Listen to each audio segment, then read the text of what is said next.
Hi friends, നമസ്കാരം. ഞാൻ ലിയ. എല്ലാവർക്കും രുചി ഗ്രഹത്തിലേക്ക് സ്വാഗതം. കുറെ നാളായിട്ടുള്ള എൻ്റെ ആഗ്രഹമായിരുന്നു ഒരു യൂട്യൂബ് ചാനൽ തുടങ്ങുക എന്നുള്ളത്. ആ ആഗ്രഹം ഞാനിപ്പോൾ സഫലമാക്കിയിരിക്കുകയാണ്. അതും എൻ്റെ ഇഷ്ടമേഖലയായ കുക്കിങ്ങുമായി ബന്ധപ്പെട്ട്.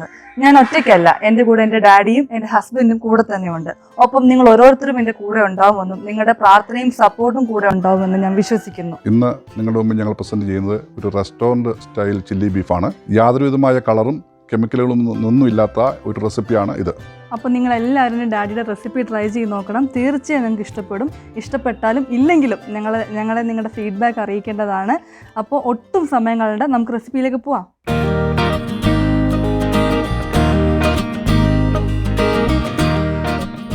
ചില്ലി ബീഫ് ഉണ്ടാക്കാൻ വേണ്ടി നമുക്ക് ആദ്യം തന്നെ ഒരു പ്രഷർ കുക്കർ എടുക്കാം. അതിലേക്ക് 400 ഗ്രാം ബീഫ് പച്ചയോടെ നമ്മൾ വാങ്ങിയതാണ്. അതിൻ്റെ വേസ്റ്റുകളെല്ലാം മാറ്റി 400 ഗ്രാം ബീഫ് പ്രഷർ കുക്കറിലേക്ക് ഇടുന്നു.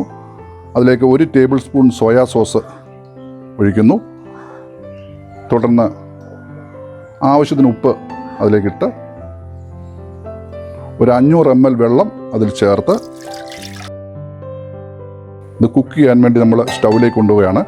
ഒരു 4 വിസിൽ വരെ കേൾക്കുന്ന ഭാഗത്തിൽ നമ്മളത് കുക്ക് ചെയ്യണം. അതിനുശേഷം തണുത്ത ശേഷം നമുക്കിത് മുറിക്കേണ്ടതായിട്ടുണ്ട്. പ്രഷർ കുക്കറിൽ 4 വിസിൽ വന്നിട്ടുണ്ട്.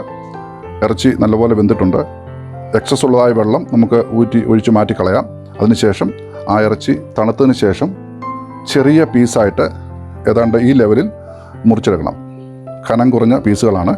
അപ്പോൾ ഇത് ഫ്രൈ ചെയ്യാൻ വേണ്ടിയുള്ളതായ ബാറ്റർ നമുക്ക് തയ്യാറാക്കാം. അതിനുവേണ്ടി 2 മുട്ട ഇവിടെ എടുത്തിട്ടുണ്ട്. ഒരു ബൗളിലേക്ക് 2 മുട്ട ഉടച്ചൊഴിക്കുക.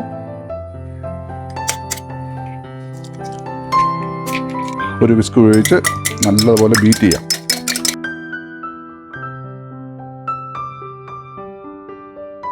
തുടർന്ന് അതിലേക്ക് നമ്മൾ അരിഞ്ഞു വെച്ചിരിക്കുന്നതായ ബീഫ് ഇടുക.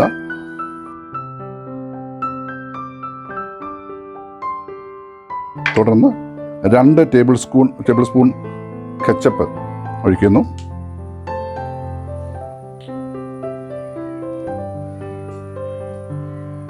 ഒരു 2 ടേബിൾ സ്പൂൺ സോയാ സോസ് ഒഴിക്കുന്നു.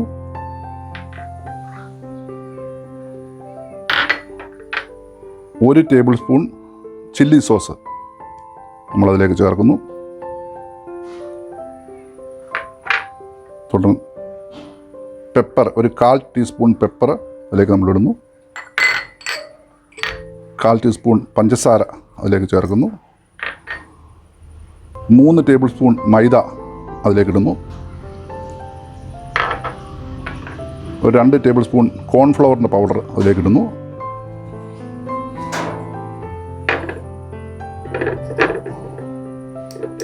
ഒരാവശ്യത്തിന് ഉപ്പും കൂടെ ചേർത്ത് വളരെ ഭംഗിയായിട്ട് നമുക്കൊന്ന് യോജിപ്പിക്കാം. വലിയ ശക്തി എടുത്ത് ഇളക്കണ്ട, കാരണം നമ്മൾ ഇളക്കി വെച്ചിരിക്കുന്നതായ അരിഞ്ഞു വെച്ചിരിക്കുന്നതായ ബീഫ് പൊടിഞ്ഞു പോകാതെ വളരെ സ്ലോയിൽ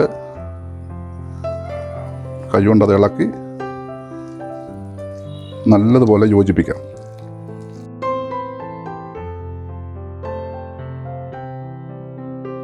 ഇനി നമുക്കിത് ഫ്രൈ ചെയ്യാൻ വേണ്ടി ഫ്രൈയിങ് പാനിലേക്ക് ആക്കാം. നമ്മൾ കുഴച്ച് വെച്ചിരിക്കുന്നതായ ബീഫ്, ബാറ്ററിനകത്ത് കുഴച്ച് വെച്ചിരിക്കുന്ന ബീഫ് നമ്മൾ ഒന്നൊന്നായിട്ടിട്ട് ഫ്രൈ ചെയ്യാൻ പോവാണ്.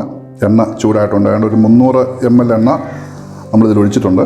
നമ്മളിത് ഇടുമ്പോൾ ഒരു പ്രത്യേക കാര്യം, എണ്ണ തിളച്ച് വരുന്നതായ ആ മൂപ്പിലാണ് നമ്മൾ ഇട്ടുകൊണ്ടിരിക്കുന്നത്. അപ്പോൾ തീ മാക്സിമം ഇട്ടിട്ട് വേണം നമ്മളിത് ഇടാൻ. എന്നാൽ മാത്രമേ ഇത് പെട്ടെന്ന് ഇതൊന്ന് പൊള്ളി കിട്ടുകയുള്ളൂ. എല്ലാം ഇട്ട് കഴിഞ്ഞിട്ട് നമുക്ക് തീ മീഡിയം ലെവലിലേക്ക് ആക്കാം. നമ്മളിട്ട ഉടനെ തന്നെ ഇളക്കരുത്, കാരണം ഇളക്കി കഴിഞ്ഞാൽ അത് പൊടിയും. കുറച്ചൊന്ന് വെയിറ്റ് ചെയ്യണം.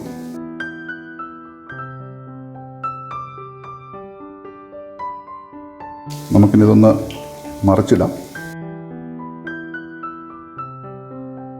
തീ ഒരല്പം കുറച്ച് വെച്ച് നമുക്ക് ഈ ഫ്രൈ ചെയ്യാനിട്ടതായ ഈ ബീഫ് കോരിയെടുക്കാം. ഇതൊരു കളർ ഗോൾഡൻ ബ്രൗൺ കളറായിട്ടുണ്ട്.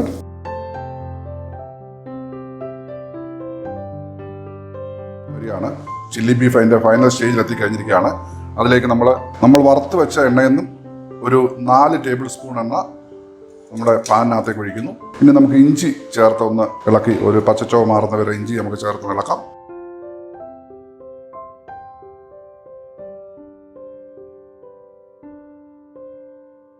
അത് മൂത്ത് കഴിഞ്ഞു. ഇനി നമുക്ക് സവോള അതിനകത്തേക്ക് ചേർക്കാൻ പോവാണ്. സവോള 3 ചെറിയ സവോള നീളത്തിൽ അരിഞ്ഞ് വെച്ചിരുന്നതാണ്. ഒരു വലിയ ക്യാപ്സിക്കം അതുകൂടെ അത് ചേർക്കാം. ഒരു പ്രത്യേക കാര്യമുള്ളതെന്ന് ചോദിച്ചു കഴിഞ്ഞാൽ ഇതൊന്നും അധികം മൂക്കണ്ട, ഒരു ഹാഫ് ബോയിലായാൽ മാത്രം മതി. ആ ഒരു പച്ച ചൊവ ഉണ്ടെങ്കിൽ മാത്രമേ നമ്മുടെ ഈ ബീഫ് ചില്ലി ബീഫിനൊക്കെ നല്ല ടേസ്റ്റ് വരികയുള്ളൂ. ഇനി ഇതിലേക്ക് സ്പ്രിംഗ് ഓണിയൻ 2 സ്പ്രിംഗ് ഓണിയൻ ചേർക്കുകയാണ്. ഈ സ്പ്രിംഗ് ഓണിയനും സെലറിയും ഒക്കെ ചേർക്കുന്നത് ഓപ്ഷണലാണ്, പക്ഷേ അത് ചേർക്കുമ്പോൾ മാത്രമാണ് ഈ ബീഫിനൊക്കെ നല്ല ടേസ്റ്റ് വരുന്നത്. ഒരു നല്ല പച്ചമുളക്, നമ്മുടെ നാടൻ പച്ചമുളക് അതുകൂടെ നമുക്ക് ഇതിലേക്ക് ചേർത്ത് കൊടുക്കാം.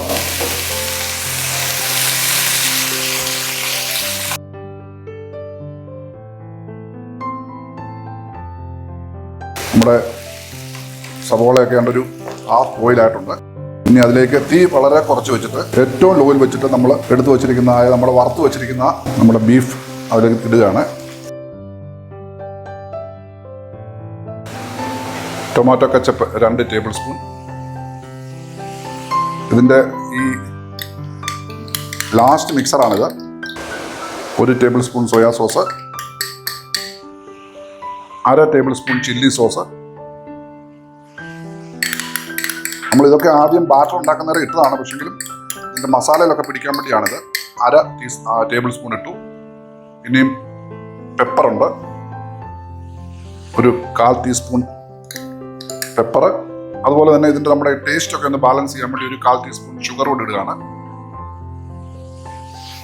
അതുപോലെ 1/4 ടീസ്പൂൺ ഉപ്പ്.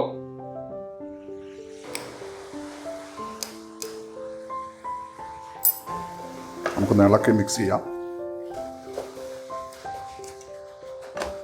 നമ്മുടെ ചില്ലി ബീഫ് അതിൻ്റെ ഫൈനൽ സ്റ്റേജിൽ എത്തിയിരിക്കുകയാണ്. ഇനി അതിൻ്റെ മുകളിലേക്ക് നമ്മൾ അരിഞ്ഞു വെച്ചിരിക്കുന്ന സെലറിക്ക് ഒരു പച്ച ഒരു അരോമ ഉണ്ട്, അത് കിട്ടാൻ വേണ്ടിയാണ് ഏറ്റവും അവസാനം ഇടുന്നത്.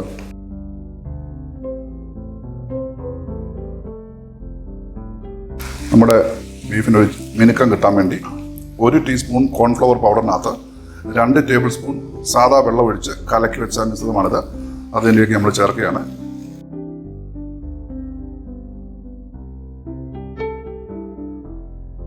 നമ്മുടെ ചില്ലി ബീഫ് റെഡി ആയിട്ടുണ്ട്. നമുക്കിനി ഇതൊരു സെർവിങ് പ്ലേറ്റിലേക്ക് മാറ്റാം. അങ്ങനെ നമ്മുടെ restaurant style chilli beef ready ആയിരിക്കുകയാണ്. വളരെ രുചികരമായ ഒരു വിഭവമാണിത്. ഇപ്പം ഞങ്ങളുടെ ഒഫീഷ്യൽ ടേസ്റ്റിൻ്റെ കയ്യിൽ ഇത് ടേസ്റ്റ് ചെയ്യാൻ കൊടുത്തിരിക്കുകയാണ്. ചച്ചാ ഫീഡ്ബാക്ക് പറ, എങ്ങനെയുണ്ടെന്ന്. കൊള്ളാലോ, ഇത് നിങ്ങൾക്ക് എല്ലാവർക്കും ഇഷ്ടപ്പെടും. ധൈര്യമായിട്ട് വീട്ടിലുണ്ടാക്കി നോക്കുക. ഈ ചില്ലി ബീഫ് നമുക്ക് പല വിധത്തിൽ കൂടെ നമുക്ക് ഉപയോഗിക്കാം. നല്ല ചപ്പാത്തിയുടെ ഉപയോഗിക്കാം, അതുപോലെ ഫ്രൈഡ് റൈസിൻ്റെ കൂടെ ഉപയോഗിക്കാം, പൊറോട്ട, ചപ്പാത്തി ഇതിൻ്റെ കൂടെ എല്ലാം ഉപയോഗിക്കാനായിട്ട് സാധിക്കും. അത്ര വളരെ വളരെ രുചികരമായൊരു ഡിഷാവും നമ്മൾ ഉണ്ടാക്കുന്നത്. ഇനി ഉടനെ തന്നെ നമ്മുടെ പുതിയ ഡിഷുകൾ രുചിഗ്രഹത്തിൽ കൂടി പുറത്തു വരും. അടുത്ത ഇതിന് ചേരുന്നതായ ഒരു കോമ്പിനേഷൻ വീഡിയോയുമായിട്ട് എൻ്റെ മകൾ ഉടനെ തന്നെ നിങ്ങളെ സമീപിക്കുന്നതായിരിക്കും. നിങ്ങളിത് ഈ റെസിപ്പി നിങ്ങൾ ഉപയോഗിക്കണം. അങ്ങനെ വീട്ടിലിത് നിങ്ങൾ തയ്യാർ ചെയ്ത് നോക്കിയ ശേഷം അതിൻ്റെ കമൻറ്റുകൾ ഞങ്ങളുടെ കമൻറ്റ് ബോക്സിൽ ഇടണം. ഞങ്ങളുടെ ചാനൽ നിങ്ങൾ സബ്സ്ക്രൈബ് ചെയ്യണം. അതിൻ്റെ കൂടെയുള്ളതായ ബെൽ ഐക്കണിനോട് നിങ്ങൾ പ്രസ് ചെയ്യണം. അങ്ങനെ ചെയ്യുകയാണെങ്കിൽ ഞങ്ങൾ തുടർന്ന് ഇടുന്നതായ എല്ലാ വീഡിയോസും നിങ്ങൾക്ക് കാണുവാനായിട്ട് സാധിക്കും. അതുവരെ നിങ്ങൾക്കെല്ലാവർക്കും ബൈ, നമസ്കാരം.